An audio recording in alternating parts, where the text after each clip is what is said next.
Oke, jadi kita mundur sedikit ke tahun 1958. Waktu itu, Tiongkok memulai salah satu eksperimen sosial paling radikal dan paling ambisius dalam sejarah manusia. Namanya, Lompatan Jauh ke Depan. Sebuah kampanye raksasa yang tujuannya mau mengubah Tiongkok jadi negara industri modern secara instan. Dengerin deh pernyataan yang super berani dari pemimpin Tiongkok waktu itu, Mao Zedong. Ini benar-benar menangkap semangat dan ambisi besar di balik kampanye ini. Ini bukan cuma rencana ekonomi biasa ya. Ini adalah janji soal sebuah utopia komunis yang didorong sama keyakinan kalau kekuatan massa itu bisa menaklukkan apapun. Tapi yang awalnya kelihatan kayak visi yang hebat, kok malah berakhir jadi tragedi yang nggak terbayangkan? Nah, pertanyaan besarnya, gimana ceritanya ini semua bisa salah total? Itulah yang bakal kita bedah bareng-bareng di sini dengan melihat langsung ke sumber-sumber yang mencatat peristiwanya. Kita bakal telusuri ceritanya lewat 5 bagian ini, mulai dari visinya Mao sampai ke akibat yang akhirnya menyadarkan semua orang dari kampanye besar ini. Sip, langsung aja kita masuk ke bagian pertama. Biar kita ngerti soal lompatan jauh ke depan, kita harus kenal dulu sama orang di baliknya dan visi transformatif yang dia punya.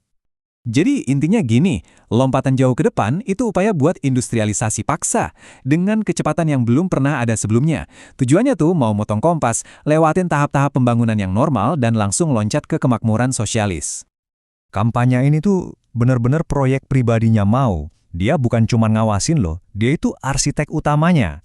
Dia percaya banget kalau sistem sosialis itu bisa menciptakan keajaiban ekonomi, dan dia melihat dirinya sendiri sebagai komandan yang mimpin Tiongkok di pertempuran menuju modernitas ini. Nah, sekarang pertanyaannya, rencananya itu sendiri kayak gimana sih? Rencana super ambisius ini sebenarnya berdiri di atas 2 pilar kebijakan radikal yang dirancang buat merevolusi industri dan pertanian sekaligus.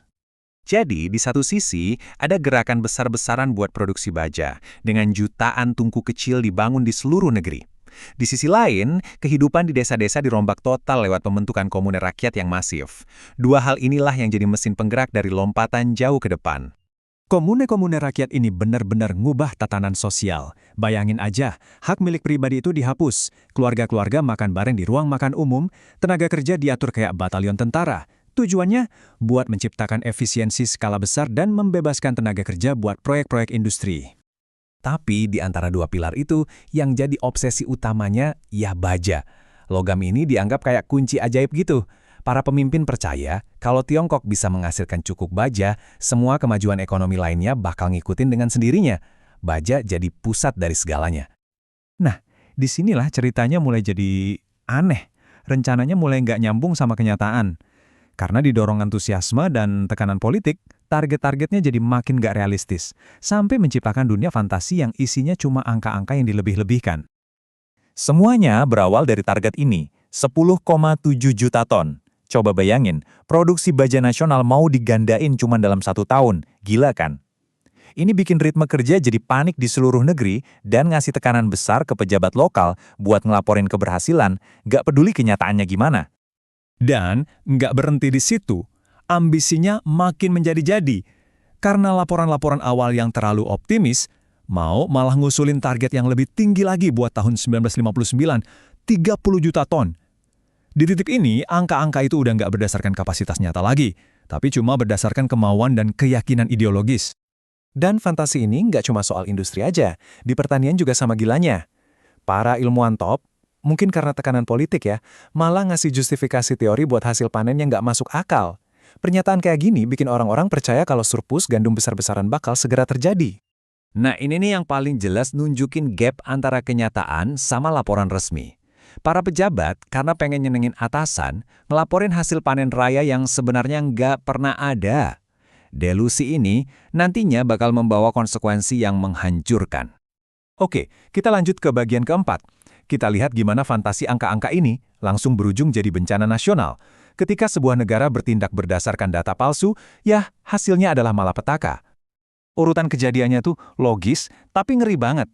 Tenaga kerja di pertanian dipindahin buat bikin baja yang gak efisien. Sementara, negara ngambil jatah gabah berdasarkan laporan panen fiktif. Hasilnya udah bisa ditebak, gak ada makanan yang tersisa buat orang-orang yang menanamnya. Bukan cuma kelaparan ya, seluruh ekonomi negara juga ikut ambruk. Baja yang dibikin ternyata kualitasnya jelek, nggak bisa dipakai. Fokus total ke industri berat, bikin sektor-sektor lain jadi terbengkalai.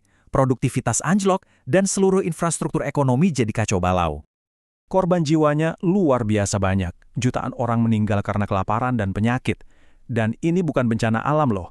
Ini murni akibat dari kebijakan yang didasarkan pada delusi kolektif. Terus, gimana reaksi para pemimpin pas sadar kalau skala bencananya segede ini?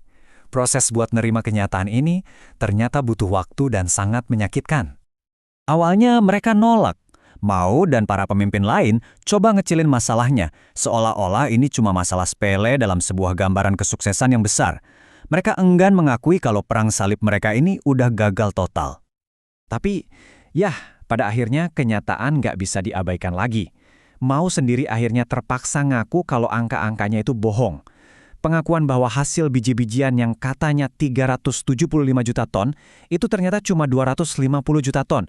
Itu adalah momen yang sangat mengejutkan. Pelan-pelan, akhirnya partai mulai mundur. Prosesnya emang nggak cepat, tapi akhirnya kebijakan-kebijakan paling ekstrem dari lompatan jauh ke depan ini ditinggalkan dan diganti dengan pendekatan yang lebih pragmatis untuk pemulihan ekonomi dan sosial. Kisah lompatan jauh ke depan ini ninggalin kita dengan satu pertanyaan yang dalam banget. Ini cerita tentang gimana niat baik, ambisi tanpa batas, dan tekanan untuk ikut-ikutan bisa mengubah visi yang tadinya utopis jadi bencana. Ini adalah pengingat yang kuat tentang bahayanya ketika ideologi sudah terlepas dari kenyataan.